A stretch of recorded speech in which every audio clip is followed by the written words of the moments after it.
Alright, y'all, I'm recording without my glasses because I wanted to let you be able to see my facial expressions. How lovely. Because when I have my glasses, there's such a shine right here that you can't even see what's going on with my face. So, anyway, this vlog is a story vlog, and it's a story vlog because Ray had requested to hear the Dumpster Lady story. Yay! So the Dumpster Lady story starts off as, me and Kendra and I, we used to be in the sorority together, and I don't know if you've ever met Kendra, but Kendra was a very petite woman at the time. I don't know if she still is. I'm just saying she's very skinny, and we decided to go to this party, so because she would probably get sick or tipsy really easily, having drinking something, and then I also would get sick if I don't eat first, usually.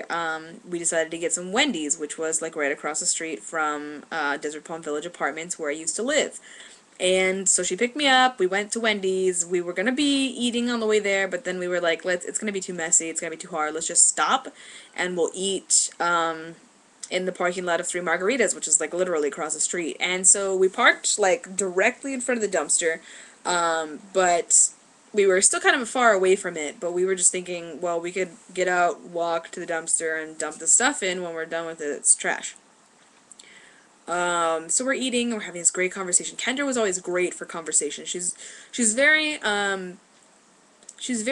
kind of superficial on the outside, but once you really got to know her, she's very passionate about a lot of things. And so I think that that was something that I really realized that night, was that I was seeing Kendra being passionate about, and this is a topic that we had a lot in common, gender identity and gender crisis. And so, her with her experiences and her influence in her life, and mine with me with my own, we were having this great conversation about that, and all of a sudden we hear this bang, and it shook us, and we were like, what is that? And we hear something coming from the dumpster, and we take a look, and we're like, what is in the dumpster? And our lights are shining right on it, so we can see, but we can't see in the dumpster. And then this woman starts crawling out of the dumpster, like literally looking like a monster, just crawling out of the dumpster. And she starts taking off all the newspaper and whatever's on her, and we realize what she's wearing, and it's a freaking safari outfit. She's wearing khaki pants, a safari vest with, like, all those little pockets for hunting and whatever, knives and blah blah blah, and she's wearing a safari hat too. And we are just like,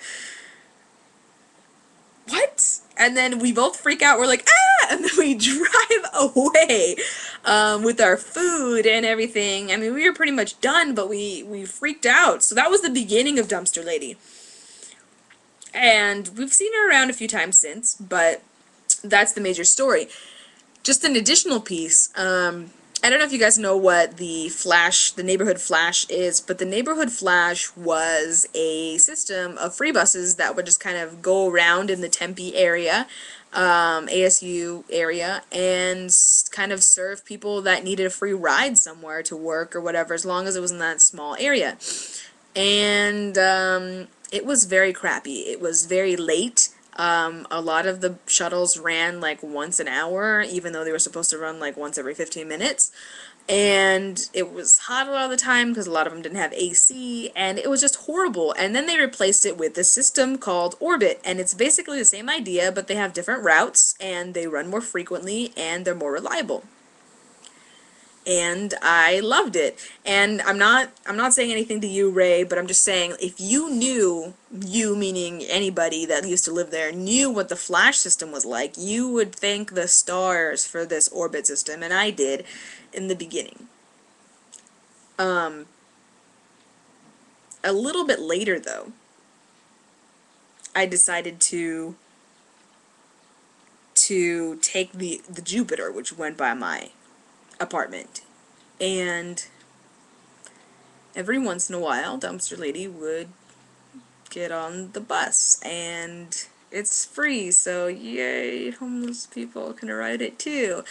And it was intense because, I mean, she just reeked awfully, and it was difficult to deal with that kind of stuff.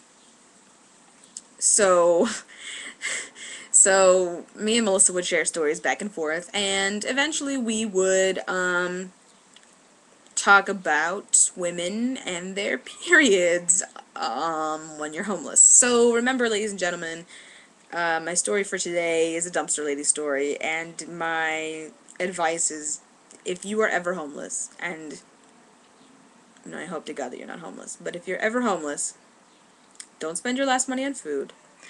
Don't spend it on alcohol or drugs or cigarettes. Spend it on tampons, because you know you will need it. And that's my story, so I hope you guys watch it over and over again if you miss me, and whatever. It's a hilarious story. Stay tuned for more stories from my Livejournal that are just as ridiculous and just as disgusting, and hope that they please your need for comedy. Alright, thanks, bye.